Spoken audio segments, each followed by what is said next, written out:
Hey everybody, welcome back to Inside the Force. Dave Cottingham here with Hannah Burr. Welcome home, Hannah. Thank you. It's good to be home. Yes, good to be home. I am back home as well. Yes. We took a little week off because you were traveling, and then I traveled towards the end of the week last week. So we are back, and we're going to talk a bunch of episodes today. We've got two Bad Batch episodes, two Mandalorian episodes. Pretty good ones, I have to say. I agree. I agree. Okay. Yeah. So how was travels? How was so Hannah went to Seattle and New York. So you're at both ends of the country here. Yep. Both ends. Yeah. Everything good? Yeah, it was fun. It was fun to explore both coasts, I guess. But New York City, like growing up outside of Philadelphia, we went to New York City a lot. And my mom used to work in New York. So it kind of felt like going to a second home, New York City did. Right. Yep. I hadn't been to New York in a long time, so I was happy to get back up there. And it felt a little different, though. It felt not as, we can get into something later, talk offline, but it's like, it was very quiet, a lot more quiet than I remember New York being. Oh, really? Yes. I don't know. It was weird. And I don't know if that's still, I keep hearing pandemic was still kind of a part of it because a lot of people are still working remotely and they're not coming in even Scholastic, who we were working with. Mm-hmm. They're not even really going in the office yet. So anyway, that's a side note. That's not Star Wars related. But we missed a week, so we're going to double up on this week and talk a bunch of episodes. So we'll get in that in a second. First off, of course, again, thank you to our patrons, as always. I know a couple of you are coming up on your anniversaries coming up. Again, I'm going to reach out to you all and get you guys some extra stuff to show our appreciation and all that stuff. So again, thank you as always for the support. Anybody else that's interested, patreon.com/inside the force. If you want to check out our tiers, check out our merchandise and see if you can, if you want to support the show that way. But other than that, thanks for joining us here on either YouTube or on the podcast feeds. Greatly appreciate it. Got so much Star Wars to talk about, as well as, of course, Star Wars Celebrations only a couple weeks away now. Mm-hmm. So a lot of stuff coming out on that. You know, obviously we're probably going to get a lot of information for Ahsoka. Hopefully a release date. Probably a trailer, which I'm just going to tell you I'm going to watch over and over again. Cannot wait for that. It's just going to be a crazy day of crazy weekend of announcements. Mm-hmm.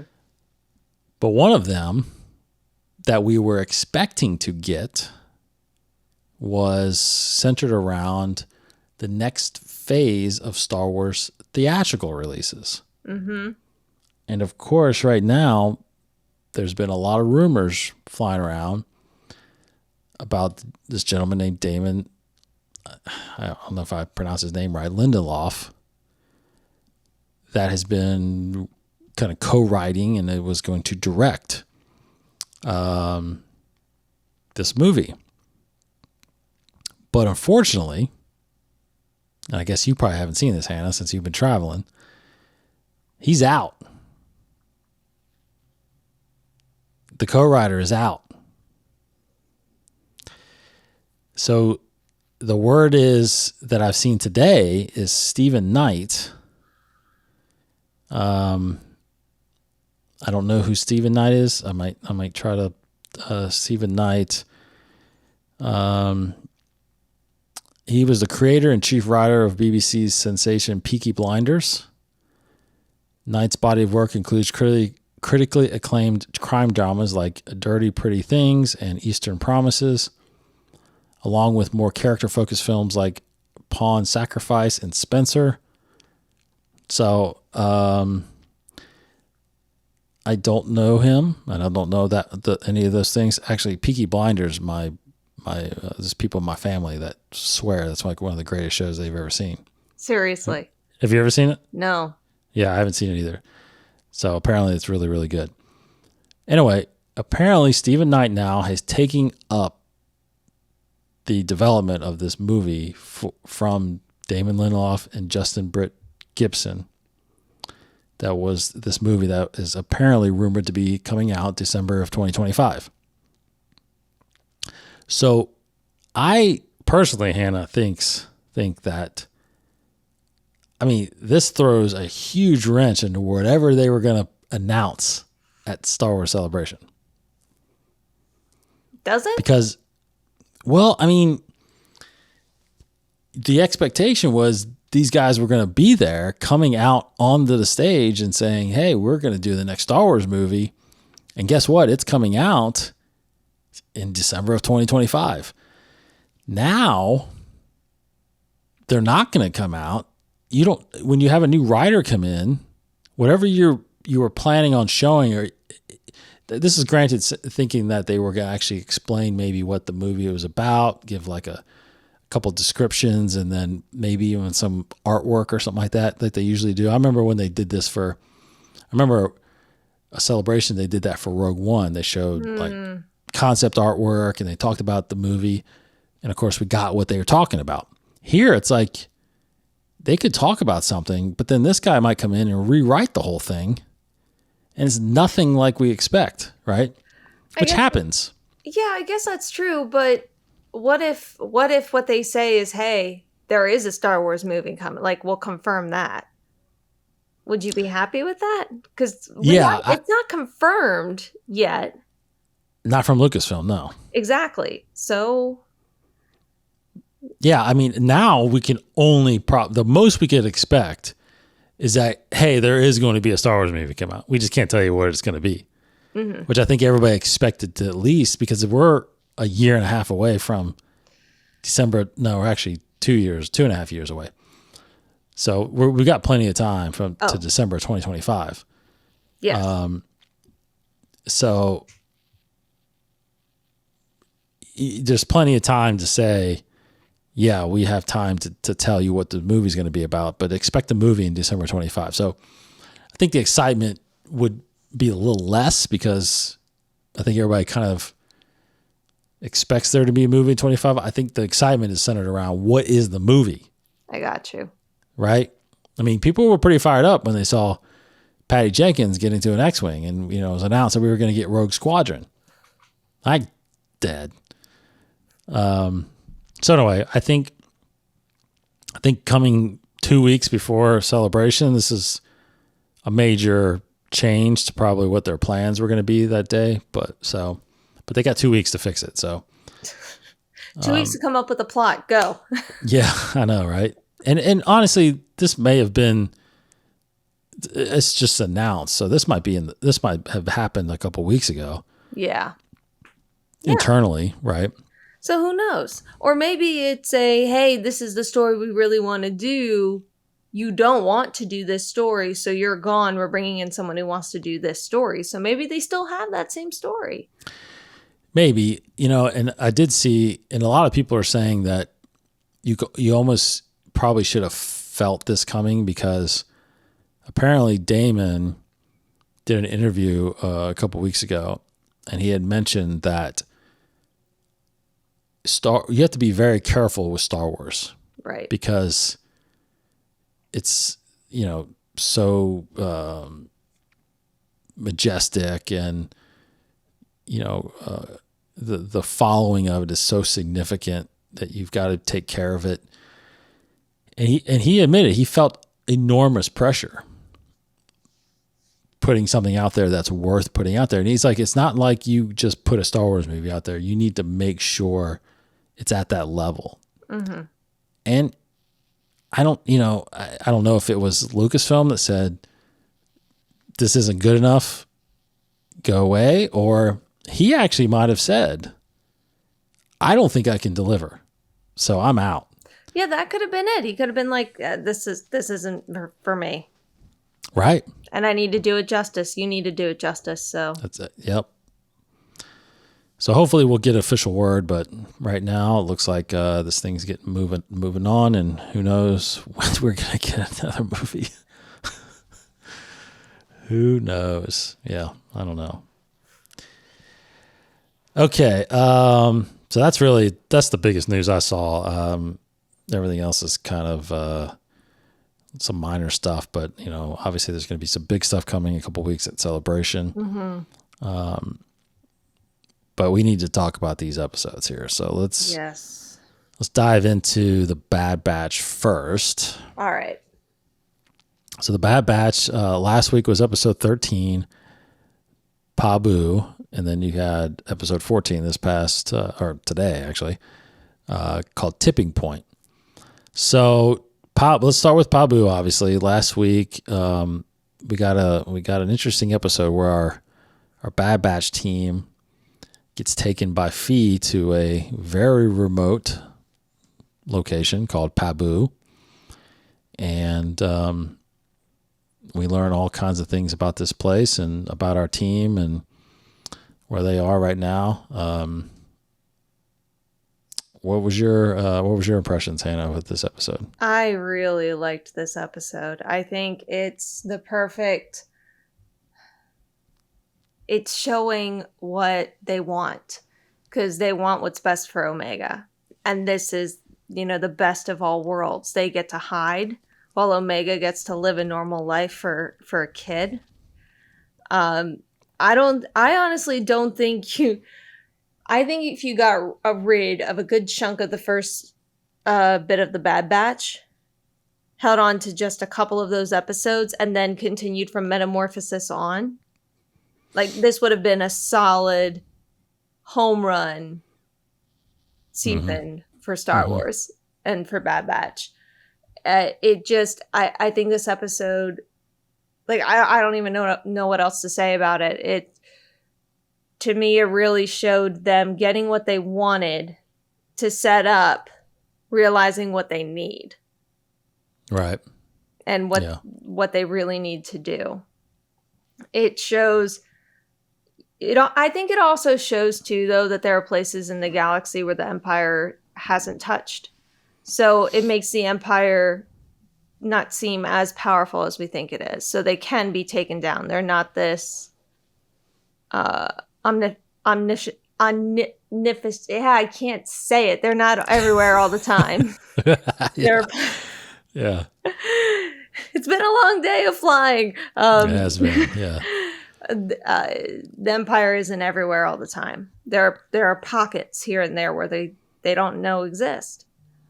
So it was a great episode, and I think at first glance it seems like a filler episode, like other episodes, but no, it shows them that this is the life that they could have, and it's a pretty peaceful and quiet life. Yeah, I definitely described it like this, which was, to me, which I believe this is the definition, but for filler episodes, filler episodes are ones that you watch and it may be a good isolated episode, but there's nothing really that comes out of it that you kind of take on to the next episodes. And it, like, not anything that's significantly, because most of the time seasons are built around a certain plot and a certain issue or problem. And a filler episode doesn't really touch those things. And like you said, you can probably rewatch season 2 and skip a bunch of episodes of the Bad Batch season 2 and still understand what's going on and follow what's going on. Those are filler episodes. Yes. I think this is very significant. Oh, yes. Even though we're away from the clones and away from the Empire, but you're right. This what this does is this which again doesn't make it a filler episode, you're putting our characters in a decision-making process that changes the course of their existence. I mean, that's pretty significant. And this right here, I mean, technically, if they chose to stay here, you almost can end the show. You know, because like, what else is there for them to do? They found where they wanted to be, and they're just kind of living in isolation now. Obviously, we know that's not going to happen, but they're presented with that choice. Of course, you have some great action in this where the tsunami's coming, and you know they show their chops with helping the you know, all the citizens, but in the end, it is about whether or not Hunter wants to keep the team here, or even leave Omega there, and they leave, thinking that maybe that, like he talked about in this episode this week, is, you know, whenever they put roots down, it's an occupational hazard. You know, they could draw attention to themselves and to the people around them, put them in danger. So it's a very big decision. Obviously, again, the disaster kind of causes them to be there a little longer, but I thought it was very, very important. And you know, my favorite part of the episode, which I thought was incredible, was the scene where I think it's Alani, the little girl. I think it's Alani. Yeah. Takes Omega out in the boat, and she has that sense of just being free and being out. I mean, it was just, the music was so good. It was like, yeah, this is changing for her. This is an episode, a character changing episode for her. Absolutely. You even have text saying, it's been a while since I've heard her laugh like that. Yes. I think the other thing too is that because, you know, another theme that we've sort of seen throughout these episodes are, well, what did the clones do next? Because, you know, you hear the line, well, we're clones. What are we supposed to do? We were bred to fight. Well, what do we do? Right. And retirement. And this kind of sees what the clones can do, and that the clones can break out of that mentality. If they choose to, they can break out of that mentality and not fight. Yep. Very good point. Very good point.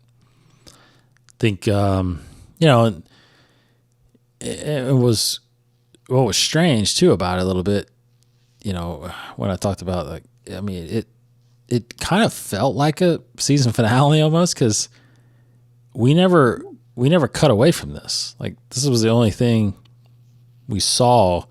And so when it ended, you know, it ended on that big wide shot of Pabu, and like could have like just ended until next season. But of course we didn't. And so we move on to this week's episode, where I don't know about you, but I kind of felt like, because of that disaster that hit there, part of me felt like we were going to get a little bit of a time jump to where, you know, because they're helping rebuild, maybe, and not long, maybe a week or two, or maybe a month. I don't know. And maybe, I don't know how much time has gone by, but doesn't see, because it's still disaster. So obviously it's not a lot of time has gone by, but maybe a week or two. Enough for them to be comfortable with the people, but not enough for there to be significant work done on Lower Pabu. Yeah, so probably a week. That sounds about right. So anyway, this one, Tipping Point. We get caught up with our boy Crosshair here. What did you think about Tipping Point? Oh, I really like Tipping Point. I'm actually really happy that this is the episode where Crosshair is redeemed, even if it's sending out a warning.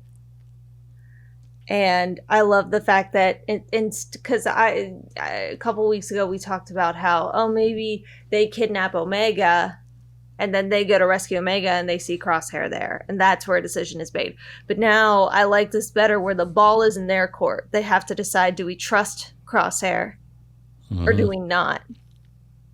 And we learn so much more about the cloning going on and how like there are so many wrong things happening. And we also get to see how the truth-telling robot torture kind of works. And that's a little horrifying. Yep. I also love the detail. I audibly gasped at this moment too when Crosshair is trying to make his escape and he fires and he misses. We've never seen him miss. Yes. At all. And it's like, oh, this is bad. He's in really bad shape. And then, like, you know, you have the whole thing where I love the fact that Rex and the crew are trying to rescue other clones from being taken to who knows where. I love that Echo joins them again. Yep. At least for a bit. It was another great episode. And it's setting up for a conclusion at the end of the season. Wonder what it's going to be, though. I still think Omega is a Palpatine clone. I'm still sticking to my guns with that one. No way. I'm sticking to it. Okay. I'm sticking to it. She's important. What other importance would she have? Unless she's the first successful Jango Fett clone that is Force sensitive. Yeah, I don't know. That's the only other thing, because that's what Palpatine was after, right? Force sensitive. So maybe he was trying to mix in his DNA a bit to see if he can get those not mitochondrians. Midichlorians? Those. Maybe he's trying to get those in the bloodstream. Yeah. Mitochondrians? Mitochondrians, man. You know, powerhouse of the cell. What can I say? I don't know. I don't know. That sounds. I don't know how they can make that connection. I mean, I gotta believe she's still a Jango clone. Like, yeah, well, she just is because of the connection with the team, right? Right. Well, she's not a Jango clone if you think she's a Palpatine clone. No, I'm saying he because in Mandalorian episode 3, the scientist talks about combining DNA. Yes, I do think attributes of her could be used for that. Yes, could be part of that research. Yeah, I think that's right. But I think she is from Jango. Right, but it could be mixing Jango's DNA with Palpatine's DNA. Yes, I think that's possible. So she is technically a Palpatine clone. No, he would be creating a clone from her. So anyway. Yeah. I think the episode was fantastic. Yeah, the episode was great. These are, I mean, arguably Crosshair's episodes are the best episodes this season. I think it's fair to say they are the best episode of this season. Like, every time I sit back and think about it, I either think about the Crosshair episodes or I think about the Senate episodes. Yes. Very true. Very true. Because those were really good episodes too. But he's only been in this season 3 times, and he's stolen the show each time. He has. Don't kill him. Please don't kill him. Yeah, I don't think you can now. Because I did think this was a good step forward for him. You know, he's been forced to be in this situation, and he's starting to realize, yeah, I mean, even though he hasn't been treated all that bad, he's had to do some bad stuff. Mm-hmm. But this time it's like, I mean, I feel like this doctor, Hemlock, I think his name is, I think he would have think it would have worked better if he would have just, I don't know, not had him all restrained and tortured. I feel like if you kind of gave him more freedom, he would comply. Crosshair has always been compliant. Mm-hmm. But it's because of what he was doing. Crosshair was like, I got to get out of here.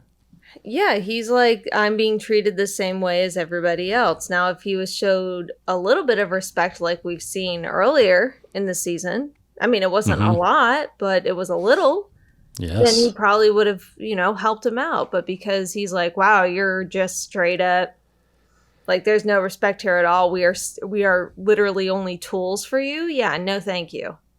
I mean, even that officer on that ice planet, I mean, no matter how much of a jerk he was still listening to him up until the end. I mean, it was only the fact that he let the other guy die that it was like a last straw kind of thing, So, but Crosshair hasn't totally snapped either, because I mean, the doctor's assistant, he stunned her because he liked her, because she was actually trying to talk reason to him, and he's like, I get what you're doing, but I'll still take my chances. Yep. I won't kill you. And you can tell she realized that too at the end, that he let me live because he's not a killer. Mm-hmm. He's just a clone, unfortunately. Yeah. So we finally see what Echo's been up to. No Rex in this episode, unfortunately, or we haven't seen what happened to Commander Cody yet, which I was hoping to get an update on him. But we have run into other clones here. Now, one obviously specifically, we know it's Gregor that's piloting the ship. We know that he's around and makes it all the way to Rebels.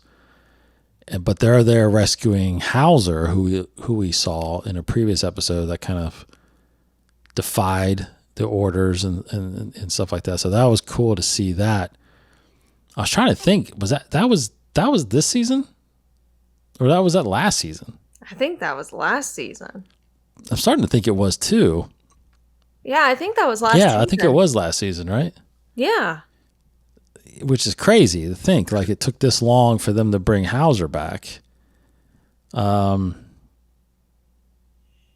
mean, was it last season? I guess it was. I think it was. I'm really like, I was, because this season, I'm pretty sure it wasn't the first two episodes. It wasn't the third episode. It wasn't during the Senate episode. It wasn't Faster. It wasn't Entombed. Yeah, so it was definitely last season. So it took a long time for them to get Hauser finally. So anyway, but I thought it was a really good episode. I thought thought it's really setting up for, we're getting 2 episodes next week. I think it's going to be I think it's all going to be about going to this it ended with them trying to say, how do we find out where they are? So I think they have to figure out where they are first, and then there's an all-out assault on the facility. Yep. You think so? Oh, yeah.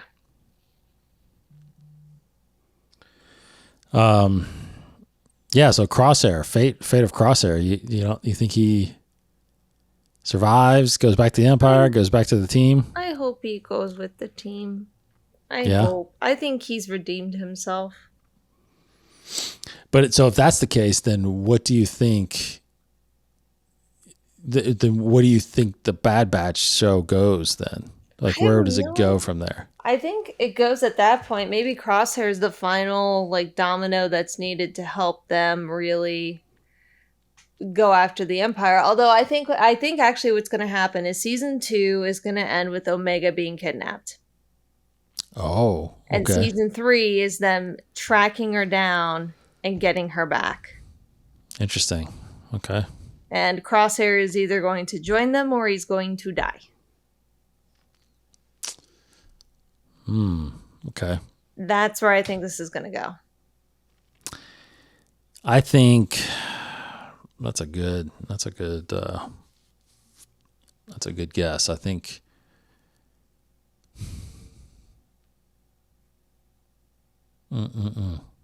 What? I don't know. I have a hard time. I'm trying to think of, because last season we ended with Camino being destroyed. All hope was lost. And our guys kind of going off. So there wasn't like it wasn't like a major cliffhanger, but it was pretty surprising. Like, just a question of where do they go from here, right? Crosshair was separated, and I guess the biggest question was how are they going to try to get Crosshair back, if at all. This season, though, I think you have to end a little bit like that, and I think a way you could is, they come in this facility trying to break out Crosshair, and like you said, Omega, and not only does Omega get caught, but maybe they all get caught. And maybe they all get taken to different facilities or different things, and next season's more about them getting back together. That would be interesting too. Right? Yeah. Because that doctor is not dumb. He would split them up. And do research on them, at different places. Yeah. Because we don't know if this facility is the only facility they have. Right. Huh. That would kind of leave you hanging the whole time, right? Yeah. Before the next season. So, but I'm with you. I think Crosshair eventually does rejoin them. Maybe not by the end of the season, because I think it's going to come down to some kind of rescue on the. I mean, the message he sent out with, I think he said Plan 88. Plan 88, the sinker. Yeah. But the last episode's actually called Plan 99. Yes. So I don't know. We don't know what Plan 99 is. Could be like Extraction. We're gonna find out soon. We're gonna find out. Yep, we will find out. So, 2 really good episodes of the Bad Batch, I think. Really liked where they're going with those. Anything else you want to mention on those? I don't think so. I'm looking at my notes. I don't think so. Okay, so now we move on to well, actually, before I say the Mandalorian, just a little reminder on some release dates here. Because coming up on the end of March. So Battle Scars, which did you say you finished Battle Scars? I finished Battle Scars. Wow. Okay. Like a lot of traveling, Yeah. So you listened to it or read it? I listened to it. Okay. Just quick couple sentence review. What'd you think? Interesting. It felt like listening to a video game. Okay. Cool. I'll just say that. I gotta dive. I'm gonna dive into it here soon. Cataclysm. The High Republic Cataclysm comes out April 4th. Path of Vengeance, May 2nd. Inquisitor, Rise of the Red Blade, July 18th. And then, of course, From a Certain Point of View, Return of the Jedi, which we talked about last week, or a couple weeks ago, September 5th. Comics, Darth Vader 32 is next week as well. Actually, not next week. That was today.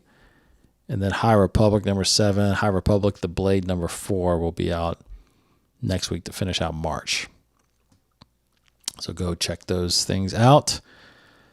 Okay, Mandalorian now. Season 3, episodes. We got to talk about episodes 3 and 4. So episode 3 called The Convert. So we just got, when this episode started, we just got out of the Living Waters. We just ended chapter 2, where the big reveal, which we talked about, which was Bo-Katan seeing this mythosaur underwater. So she comes out, doesn't say anything to Din about seeing this. And then they go off and do their thing. Now, this episode also had a side story, which we bring back Dr. Pershing. And we have pretty much a whole episode with him on Coruscant trying to fit into the New Republic after being an officer in the Empire. So there's an interesting way to kind of cut away from all the Mandalorian stuff. What did you think about this episode? I absolutely loved it. I think Convert worked in so many different ways as a title. Part of me is really curious as to why we got this in the middle of The Mandalorian and why it's necessary, and I hope we get that answer later on. Because I feel like it could have served as its own like miniseries or its own featured episode or something like that. I will say I absolutely loved it, though. I loved that this really does once again reinforce the whole idea of Palpatine cloning. But I think so Convert, I took away that, you have Bo-Katan converting, sort of, unintentionally at the end of the episode. You have Doctor convert to the Republic, but then you have what's her name? The officer who converts back. Elia. Elia. Yeah. Elia Can't remember her last converts name. back. I gotta look up her last name, but yeah. Elia converts back to the Empire. So it's just like it works in so many different ways. I think, though, the major thing, besides the whole idea that this is reinforcing the cloning and how they got the hands on the cloning materials and all of that for future clones, because I think cloning's already been happening during this time. The one thing I took away is the Republic truly different? The reason being is all of these people going through this program, they're all numbered. They don't use their names. They identify them by numbers. They want to help, but they give them so many restrictions and they don't let them help in the best ways that they can. Because this guy's like, I could help amputees. I could help people with this technology. And everyone's like, no. They're not even open to them. So in my mind, I'm like, is there really a difference between the Empire and the New Republic? Kind of seems the same to me.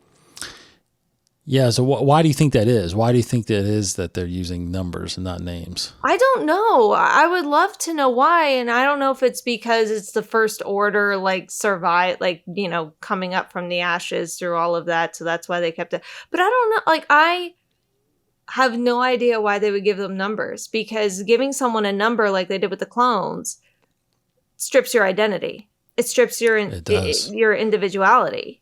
It means you're just a thing. You're not a person.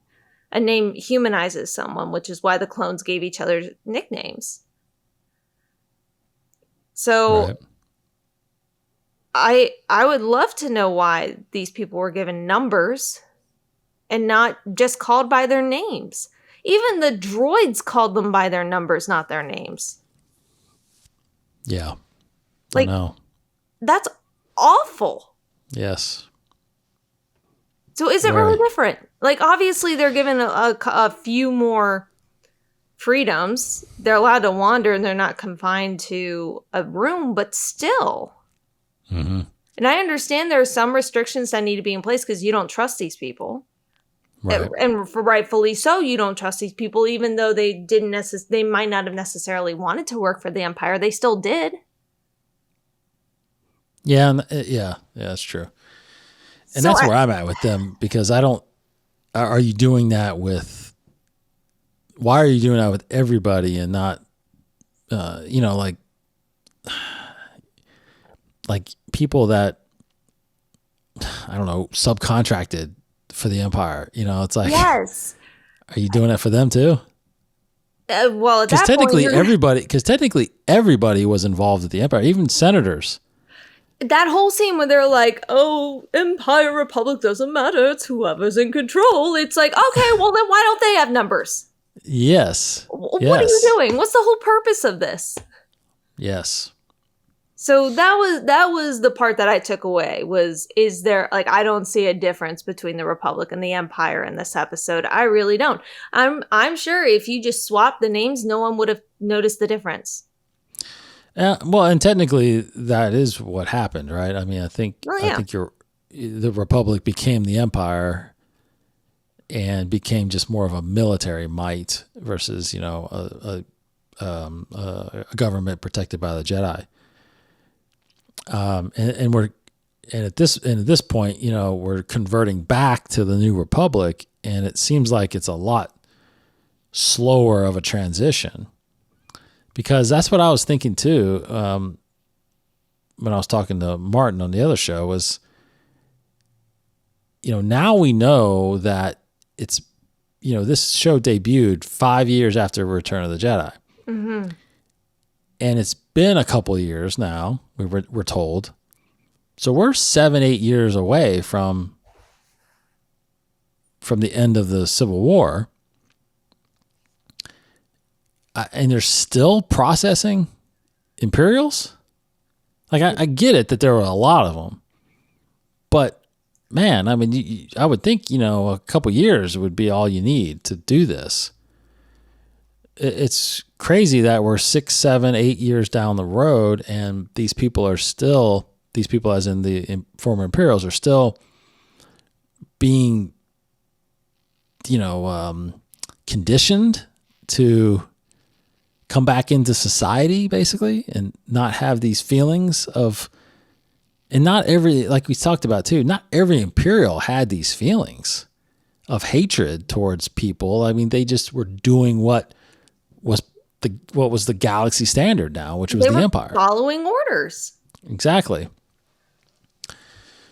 Now, yes, there were some evil people out there, and I think you can probably figure out and identify who those people were, like a Moff Gideon or something like that, right?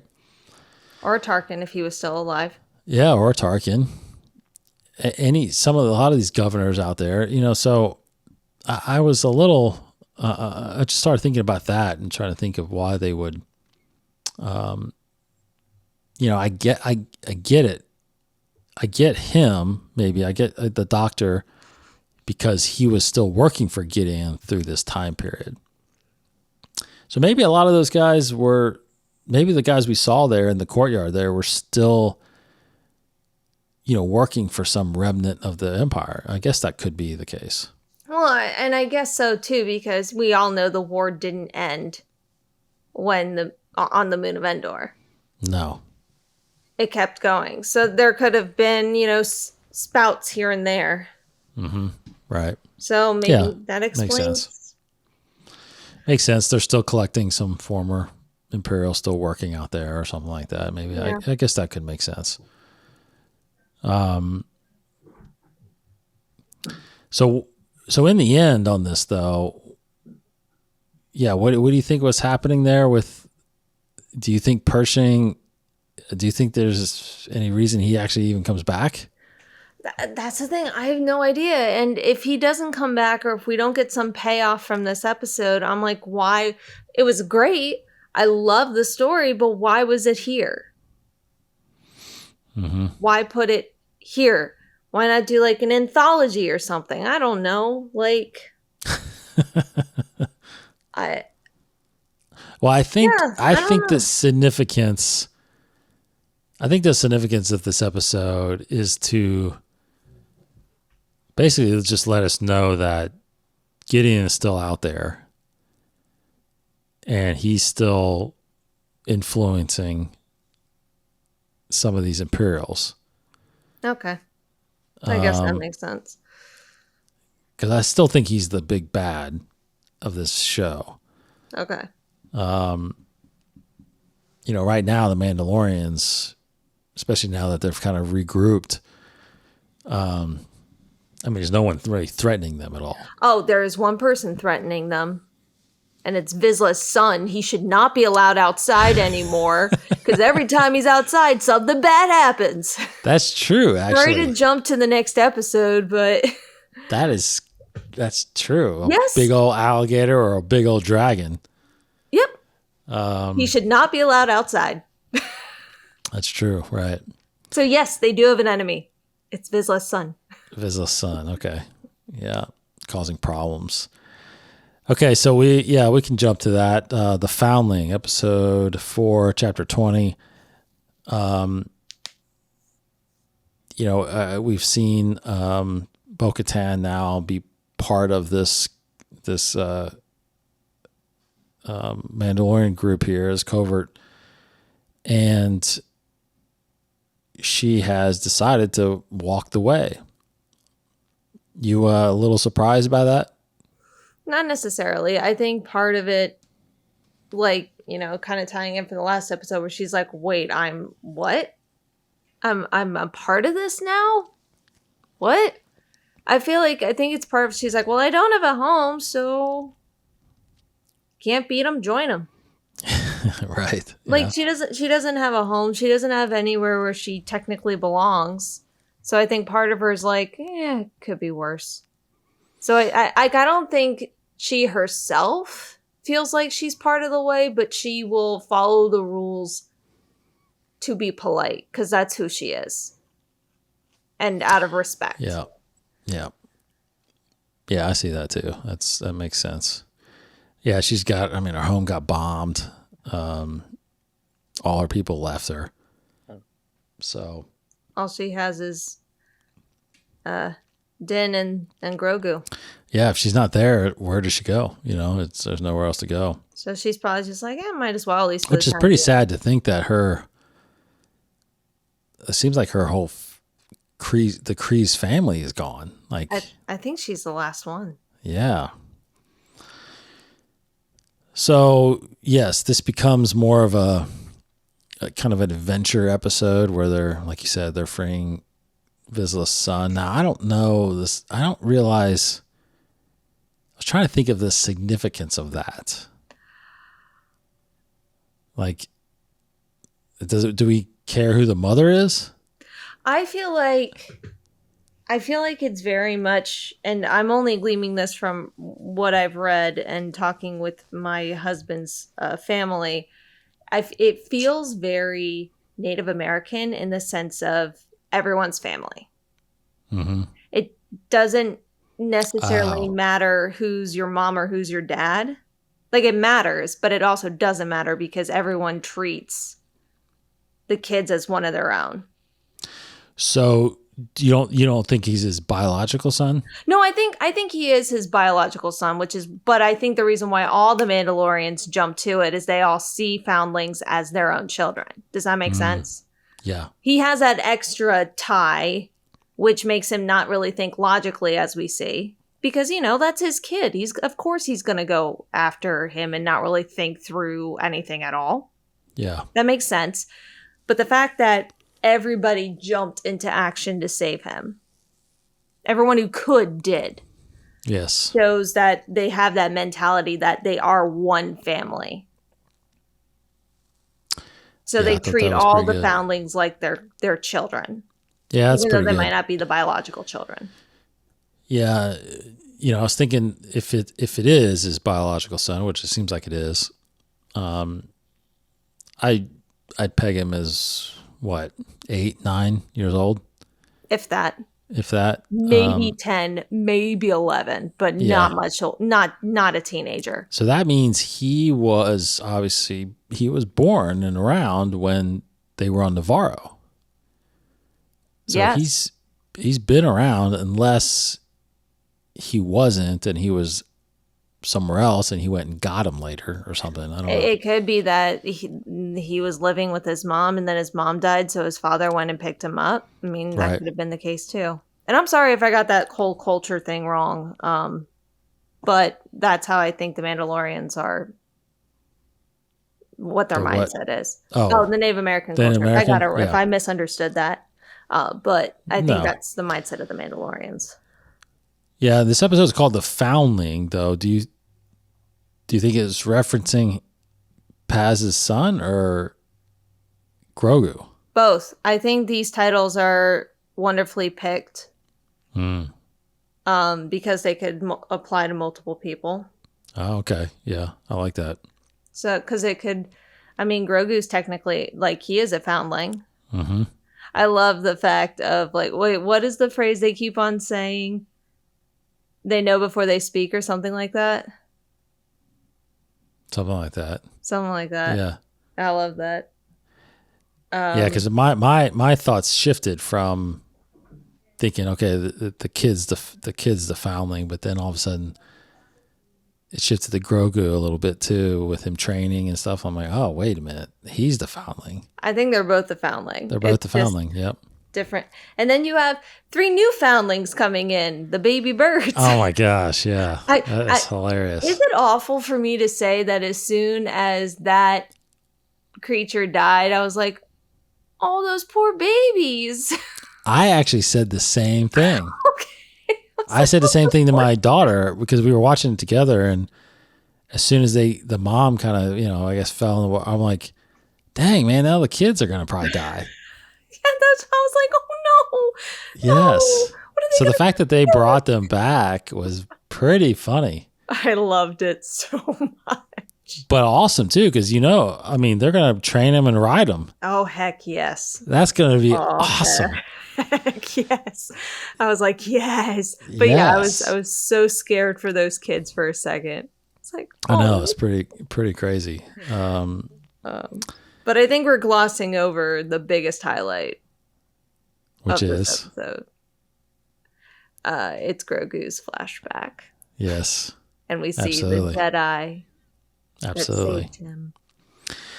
Yeah, so we get a shot of some Jedi, which is what we got during the trailer. We did get a shot of it. So we go back to Coruscant. Which you want to talk about ties to Bad Batch. Like we see the peak of Ume again, which I thought was crazy funny. But okay, so let's definitely talk about this, because the Jedi that are protecting Grogu get killed, and they keep saying, get him to Kelleran. And right away, some of us should know who Kelleran is. And some of us don't, obviously. But then, of course, you find out who he is, and you see. Anyway, go ahead. I'll let you talk first about this part. What did you think of it? First off, as soon as I saw Kelleran, I audibly gasped in the airport, to which the woman next to me was like, is everything all right? And I'm like, yes, everything's fine. But I love that. I love the whole sequence there. And I also love the fact that outside of Yoda and Obi-Wan, this is the only Jedi Master that is confirmed to have survived Order 66. Yeah, I think that's right. Because everyone else is an apprentice during Order 66 that survives. Unless I'm wrong. Well, wait, the librarian, doesn't she? I was about to say Jocasta Nu survives, but she doesn't live very long after. And she's also, is she technically a Jedi Master? I think she's a Master, yeah. Okay, so sorry. 4 out of the hundreds of Padawans that survive. Correct. Well, not hundreds, but yes. You know what I mean. It feels like it sometimes. It's like, I know, we're constantly survived. Yeah, we're constantly getting more of them, yes. But I love the fact that it's the actor who was Jar Jar Binks. Absolutely. I love that. Ahmed Best is yeah. We'll go there in a second. Go ahead. Yeah. But for those who don't know, Kelleran is from Jedi Temple Challenge, which is a kid series where young Padawans go through trials to see if they have what it takes to be a Jedi. It's just like a fun thing. It was a fun thing, yeah. Which I don't think that ended up on. I don't think that's ended up on Disney Plus yet. I don't think so. I think it was like StarWarsKids.com or something like that. You're right. I think it's on YouTube. Star Wars Kids YouTube. Yeah, you're right. which I didn't see every episode. I watched a couple of them. I didn't see every. I watched a few. I was like, oh, that's fun, and then moved on with my life. Exactly. Yeah. Okay. So, I agree with you. You know, the Mandalorian stuff was incredible, but this made the episode even better. Yes. And I'm hearing, and I will say, and I don't know how he's going to totally react on the podcast that we do with the Mandalore, but Martin's texted me that he wasn't really, this didn't go well for him because he wanted a known, recognizable person to rescue Grogu. They're all dead. Well, but there's also argument that just because he's a new character doesn't make him insignificant. Mm-hmm.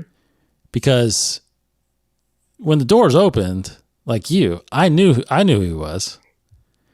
I'm not saying I knew who Ahmed Best is. I'm saying I know who Kellerman Beck is. Yeah. Right? So I thought that was a great tie-in. Because like you said, he is a master. He does train younglings. Now, of course, I get some people are going to probably be like, well, there's not enough history of him and all this stuff. It's like, okay, that's fine, but there's not enough history now. Mm-hmm. We're going to get more of this character, obviously. He's alive. He's alive. And we may get more back history with him, which would make this, again, more significant. Because people that end up getting his backstory will then watch this and see them and be like, okay, I know who this guy is, right? I mean, it's just like Yoda, like in Empire Strikes Back. I mean, no one knew who Yoda was. Does that make him insignificant? Absolutely. Yeah, exactly. Like if you never saw the prequels, you wouldn't know who Yoda is or what he meant to the Jedi Order and all this stuff. So yeah, to me, I think this is more impactful. Mm-hmm. That it's not somebody like who could even be alive right now. That's the thing, right? That's my thing too. Like I'm racking my brain and I can't think of anybody who is technically that we haven't seen die. Yeah, because you've got like Aya Sakura is on Felucia, dead. Plo Koon's on Kata Modia, dead. Keanu Mundi, I can't remember what planet he was on. He's dead. Obi-Wan's dead. Obi-Wan's trying to fight Vader. Yeah, Kit Fisto's dead. Mace Windu's dead. Yoda's on Kashyyyk. Ali Gallia's dead. Yeah. I mean, all the masters got wiped out. Yaddle has been dead a while. Yaddle was killed already. Yeah, I mean, Yaddle was killed back, a while ago. She's been dead for a while, but still the idea is if you haven't seen Tales of the Jedi, oh, well, she disappeared. What if she reappeared? No, she's dead. She's dead. Yeah, I like that it was him. I like it was a familiar face. Because it's not somebody like completely new where like what's her name? Reva in Obi-Wan. It's like, yes, we learn about her and we learn about her backstory, but no one knew about her before that show, right? Right. At least this, I do think, now again, a lot of people probably haven't seen Jedi Temple, whatever, the Jedi Temple challenges or whatever. I get it. So you probably don't know who he is. Mm-hmm. But it helps that it is a familiar face. Yeah. Right? I mean, would it have been... I'm sorry, I lied. 5 Jedi Masters. I forgot about Seer from Jedi Fallen Order. Would it have been better if Seer saved Grogu? I don't necessarily know if it would have, but would that familiar face be better? That's not terrible. But, she's already dealing with the fact that she lost Trilla. Correct. And I'd have to look up where she was at this point. Yeah, I don't think it could have been her. Never mind. I'm not mad. I actually am. I thoroughly enjoyed that it was Kelleran. Yeah, and so let's talk about really quick the significance of Ahmed Best, though. I mean, Yeah. Ahmed Best has, God, I don't know of anybody that has endured such struggle from the Star Wars fan base than him. I mean, you could probably put, Hayden up there as 1A or number 2, but you've seen the reception now that Hayden has gotten after all these years. And Ahmed is starting to get that as well. Because again, kids that saw episodes 1, 2, and 3 loved Jar Jar Binks. My girls, I remember Sam being young, loved Jar Jar Binks. I remember growing up and loving Jar Jar Binks. Yes, right? So now that they are older, they have that same feeling for him as like I did with growing up with Chewbacca or something like that, right? So, and Hayden's the same way. You know, your generation grew up with Hayden as Anakin Skywalker. We love him as Anakin Skywalker. Right. So it's like, thankfully those fans are now older and they can voice their opinions more and show their support for a guy like Ahmed that, I mean, if people didn't know, I mean, he went through very hard times to the point where he was suicidal. Yeah. Because he was getting such hatred.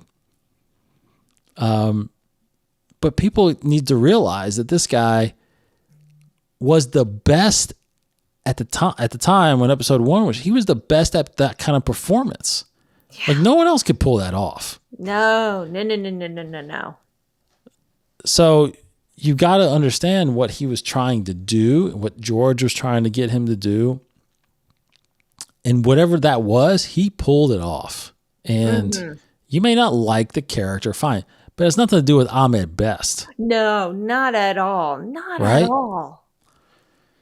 So, hands down, I am just thrilled that he is here, that he has been made a Jedi Master, because that's what he is. He is a Jedi Master. He is. And the fact that he is in this now, and he's like we can see his face as a canon person, hands down to me, it's what I feel like the majority of us fans would have done in Filoni and Favreau's shoes. I mean, oh yeah, they're fans as well, and they know the significance of this decision. I think they knocked it out of the park. I don't think there was a better choice to be Grogu's savior. To be honest, I mean, I know there might be some people out there that may not agree with that, but as far as what I'm seeing on social media, a majority of the people are with me on this. You think? Oh, I agree. I'm with you on that. Yep, there is no one else. I can't think of anybody else. I mean, other than maybe Yoda, but then that wouldn't make sense. Because she, like, well, remember, no, but he came back and was fighting Sidious. But you're right, though, that was on the aftermath. Yeah, so that wouldn't have worked out either. But then that wouldn't have made sense either, because why wouldn't he on Dagobah with him? At exactly. That point? But now the question becomes, so Ahmed Best, he's in it now, and he's coloring back. And again, I don't think the argument of, well, it should have been someone significant. I mean, just because we don't know that much about him doesn't make it insignificant. Yeah. Because here's the thing, because I tell you why I think it makes it even as significant or even more than it being a character we may already know. He is a Jedi Master, like you said. Mm-hmm. So that means, at least kind of how I'm interpreting this, that there's something, maybe, like, why was he assigned to protect Grogu? Right. Because they kept saying, get him to Kelleran. Mm-hmm. Get him to Kelleran. I don't know. There's something about that that's like, why was he tasked with protecting this youngling? Because obviously you would think that they were trying to protect all younglings Yeah. in the temple, right? That's a good point. Why him? And of course, then the question becomes, why is he taking him? Yeah. Because that was a Naboo ship. Yes, it was. That he took off in. Where is he going? Because he's like, I'm taking you to some friends. Was he going to Naboo? Is he going to Senator Organa? Are we going to get Senator Organa in this? In a flashback? I would think so. But then where does he put? Where does Grogu? How does Grogu end up? Well, we know that Kelleran doesn't train Grogu because Grogu is still correct. So Kelleran probably drops him off somewhere to be protected. And then Kelleran himself goes into hiding. Maybe we see Kelleran in Ahsoka. I think that's possible. Apparently, there's a Jedi apparently that's supposed to be coming, but I don't know if they. Isn't it rumored to be Ezra? Well, even a Jedi, a different Jedi. Oh, okay. Yeah, so maybe it's because, I mean, who knows? Maybe he went to help Luke when he heard about Luke forming his new Jedi temple. Maybe he went to help him with that. I don't know. But where did Grogu go? I hope we get more of Grogu's backstory. That's the thing is like, if he takes him somewhere and either stays with him or not, we have to kind of fast forward 20 plus years to see that obviously he shows up somewhere where he shouldn't be. Mando ends up saving him. Yeah. So, I mean, he has, and that's, think about it. That's like 29 years later.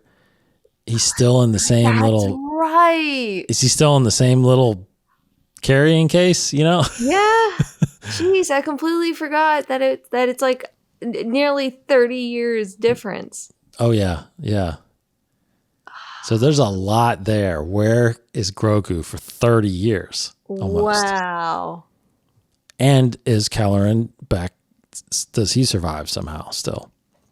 I'm very intrigued by this. I think, again, it's basically two characters that we never had heard about, Grogu and Kelleran, that survived Order 66, and I'm highly interested in what happens to them.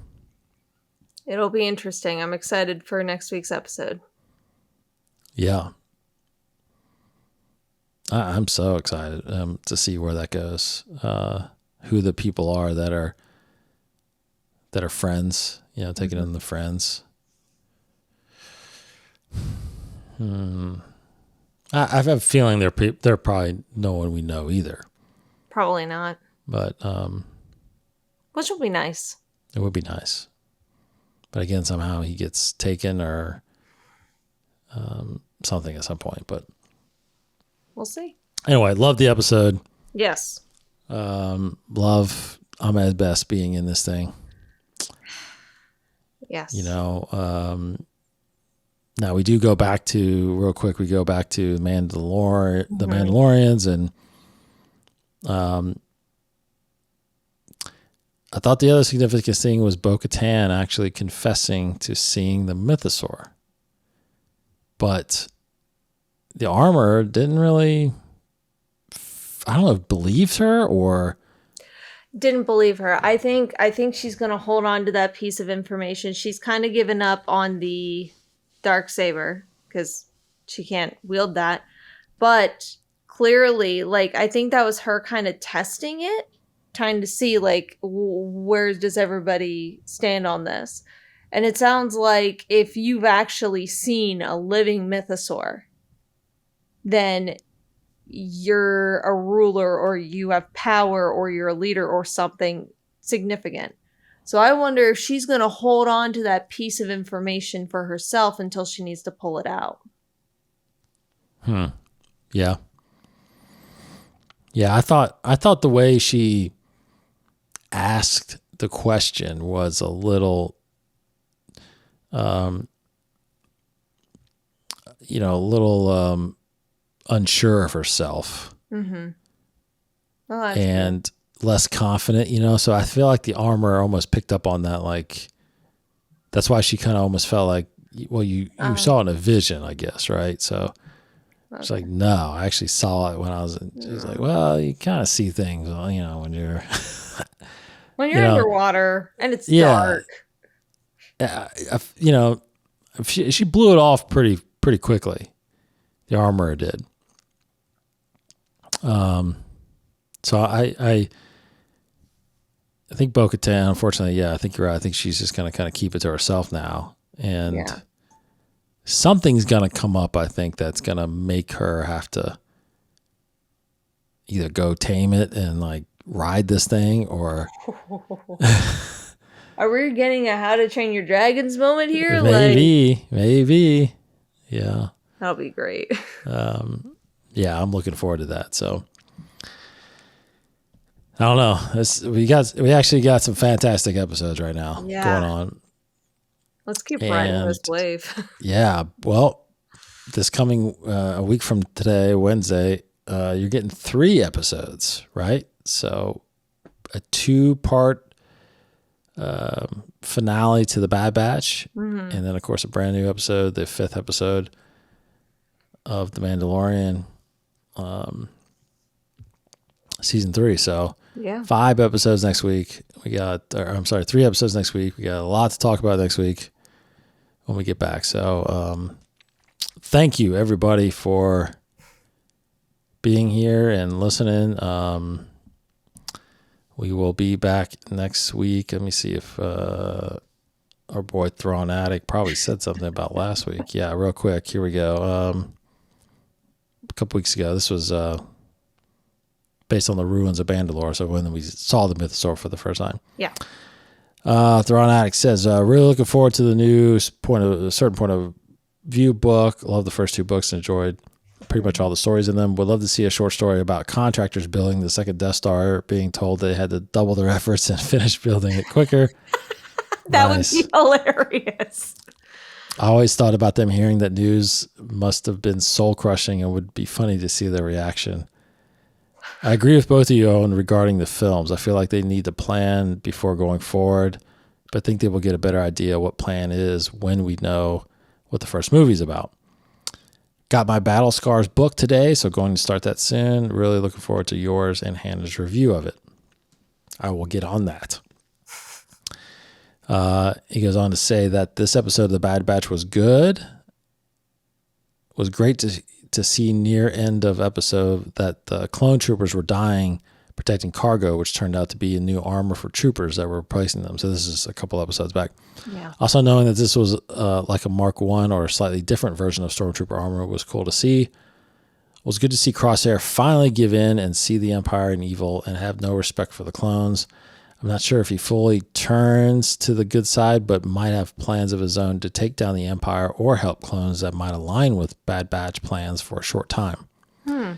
I'm still not convinced Crosshair makes it out this season alive. Looks like he could maybe sacrifice himself to atone for him staying with the Empire. And then, of course, on the Mandalorian episode, he says, the Mandalorian episode 2 was brilliant, and I agree, could have been the first episode. Love seeing the ruins of Mandalore and learning more of the mythology of the planet. Great to see R5 droid, which is exactly the same one from A New Hope. Makes me laugh that they bypassed IG-11 story, and just R5 and just used R5. Bo-Katan kicked ass in this episode and was using the Darksaber a lot better than Din did. I feel like she deserves the Darksaber for just having to save Din constantly in this episode. Yeah. I mean, she technically earned it. She definitely earned it. I wonder now that Bo-Katan seems to believe more now than she might turn on Din to get the Darksaber. I hope that they don't, because I want to see them.